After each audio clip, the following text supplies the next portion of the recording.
ሰላም አሌይኩም ወረህመቱላሂ ወበረካቱ። ውድና የተከበራችሁ የቻናሌ ቤተሰቦች ሰላም ናቸው? እኔ ሰላም ነኝ አልሐምዱሊላህ። እንዲሁም ክርስቲያን ወገኖቼ ሰላም ብያለሁ። ሁላችሁም በያላችሁበት ሰላማችሁ ይብዛልኝ። ለቻናሌ አዲስ የሆናችሁ ሰብስክራይብ፣ ላይክ እያደረጋችሁ ቤተሰብ እንሁን። ቤተሰብ የሆናችሁ ደግሞ ላይክ እያደረጋችሁ ኢድ ሙባረክ እንኳን አደረሳችሁ። እንዴት ነው ኢድ? እንዴት እያሳለፋችሁ ነው? በመዲያም ቤት ወላ በኢጃዛ?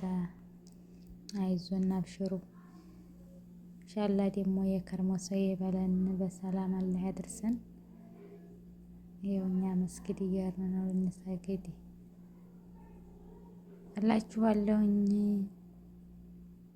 ያው እዚህ ሀገር በጧት ነው የሚሰግደው፣ እንደ ሀገራችን አይረፈድም።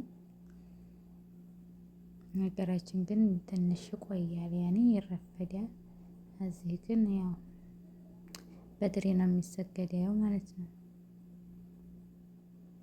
እና ይሄን ይመስላል እላችኋለሁ። ኢንሻአላህ ደግሞ አላህ በሰላም የዓመት ሰው ይበለን እላችኋለሁ። ውዶች ሰብስክራይብ፣ ላይክ፣ ሼር እያደረጋችሁ